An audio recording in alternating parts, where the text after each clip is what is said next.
Hello મિત્રો, જય સિયારામ. તો મારો લુક જોતા તમને ખબર પડી જ ગઈ છે કે હું જાઉં છું મહુવા.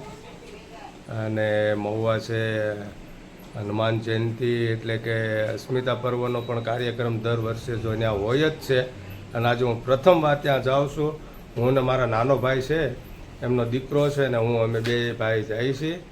અને ત્યાં કઈ રીતનું આયોજન છે, કોણ કોણ સેલિબ્રિટી આવે છે, અને બહુ મોટું આયોજન હોય છે હનુમાન જયંતિના પાવન પર્વ ઉપર.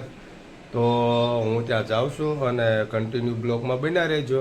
હું તમને બતાવીશ કે ત્યાં કઈ રીતનું છે, શું છે, કોણ આવે છે. અને હું પણ પ્રથમવાર જ જાઉં છું એટલે મને બહુ આમ થાય છે કે કેવી મજા આવશે. કારણ કે ત્યાં જઈ પછી જ ખબર પડે. કારણ કે ત્યાં બાપુના સાનિધ્યમાં જઈએ એટલે એમાં મજા ન આવે એવું તો બને જ નહીં. કારણ કે બહુ બધા સેલિબ્રિટી પણ આવતા હોય છે, સાધુ સંતો મહંતો હોય, અને એના આશીર્વાદ લેવાનો એક પણ આપણને મોકો પણ મળે. તો હું જાઉં છું, તો બ્લોગમાં બધા બન્યા રહેજો. હાલો મિત્રો, તો હવે આપણે આવી ગયા છીએ તલગાજાડાની અંદર. આપણે એન્ટ્રી થઈ ગઈ છે અને અહીંયા આપણે હોલ્ડ કર્યો છે અને આટલો મોટો પોઈન્ટ કમ્પ્લીટ કરી આપી છે. અને હવે આપણે કરવાનો છે અહીંયા નાસ્તાનો સ્ટોલ છે, એટલે આપણે નાસ્તો કરી અને પછી જશું તલગાજડા. આ છે નાસ્તો. નાસ્તામાં છે શેરો છે અને ભજીયા છે, પટ્ટીના છે, બટેટાના છે, કટકીના છે. મારે દર્શનને બેને કા દર્શન. હાલો તો નાસ્તો. હાલો મિત્રો, તો હવે આપણે પહોંચી ગયા છીએ તલગાજડા અંદર ચડી ગયા છીએ. ત્યાં બે સાઈડ છે સંપા અને વચ્ચે સુવિચાર લખેલા છે બાપુના. તમે જોઈ શકો છો. થોડી જ વારમાં બાપુના સાનિધ્યમાં પહોંચું છું. आप सबका पूज्य बापू की ओर से मैं हार्दिक स्वागत करता हूँ। आइए बहुत संक्षिप्त में पंडित जी के बारे में और इनके संगतकारों के बारे में हम जान लेते हैं। हमारे देश में खास करके उत्तर हिंदुस्तान में कई प्रसिद्ध घराने हैं। उनमें से एक बेहद मीठा घराना जिसको कहा जाता है वो है किराना घराना, और पंडित जी इससे ताल्लुक रखते हैं। दिन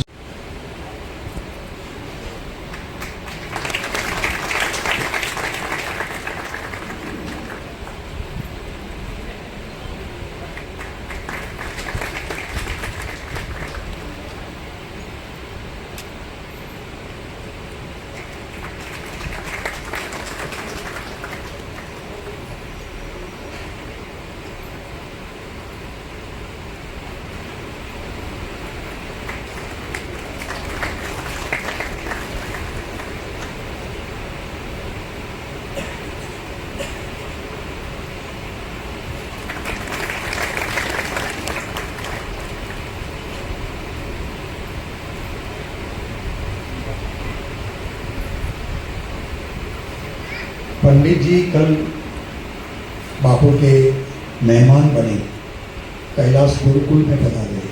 आज यहाँ चित्रकूट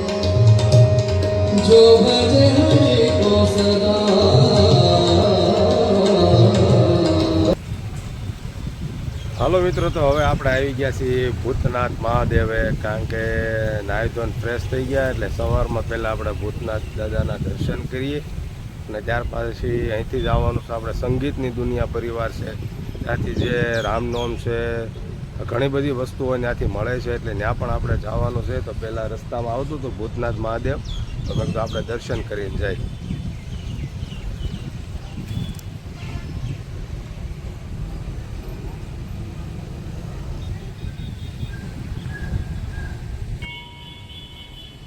હાલો મિત્રો, તો જો આ છે ભૂતનાથ મહાદેવ, જે અહીંયા બાપુની કથા બેસાડી હતી. આથી લગભગ 6-7 મહિના કે વર્ષ દિવસ થઈ ગયું ત્યારે આપણે ભૂતનાથ મહાદેવ કથા બેસાડી હતી. જય ભૂતનાથ.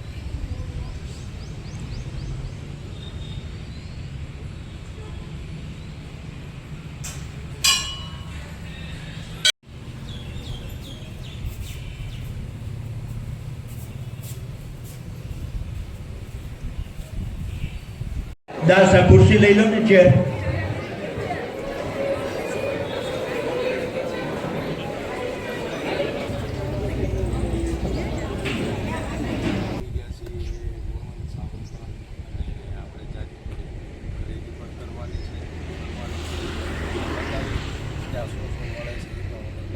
બતાવીશ બ્લોગમાં બન્યા રહીજો.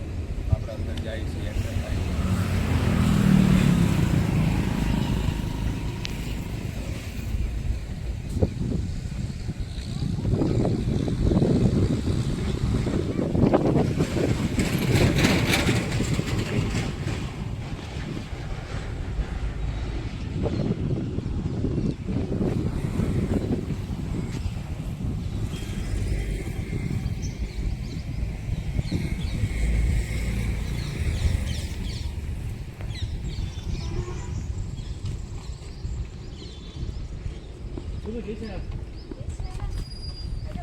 મિત્રો આપણે આવી ગયા છીએ ગુણવંત સાઉન્ડની અંદર ને અંદર આવીએ ને અંદર શું છે આપણે લેવાનું છે તો હું તમને લાવ્યું.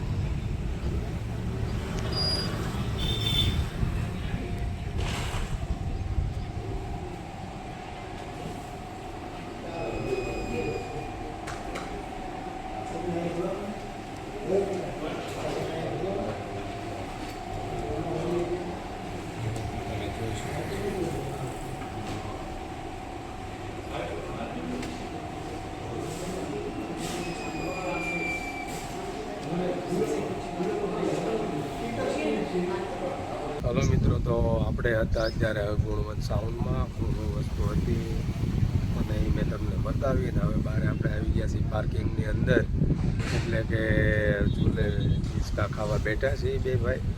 અને હવે જવાનું છે આપણે, જમવાની પણ તૈયારી થઈ ગઈ છે એટલે જમવા જવાનું છે. તો ઘડીમાં તો આપણે અહીંયા આરામ કરી પછી જાવીએ આપણે જમવા. હાલો મિત્રો, તો જો અમે જમવા બેસી ગયા છીએ. જમવામાં છે કેરીનો રસ છે, દાળ છે, ઢોકળા છે, બટેટાનું શાક, ચણાનું શાક ને રોટલી. આવું બધું જમવામાં છે. ને જો આ રીતનું બધું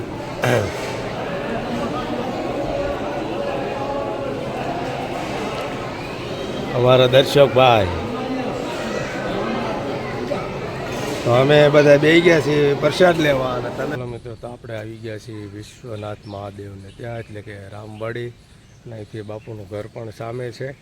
અને આપણે અહીંયા બપોરે જમી કરવી નવરા થઈ ગયા. અને એકદમ વિશ્વનાથ મહાદેવને આપણે દર્શન કરવા જઈએ.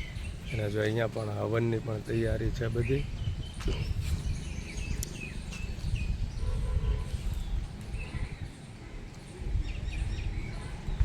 દીપ, યોગીની, માતુકા અને ગણેશ,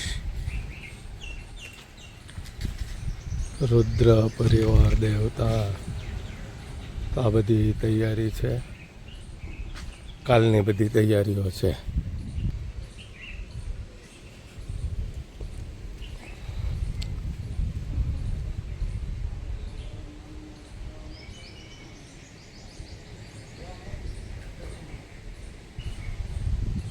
વિશ્વનાથ મહાદેવ, શંકર અને પાર્વતી.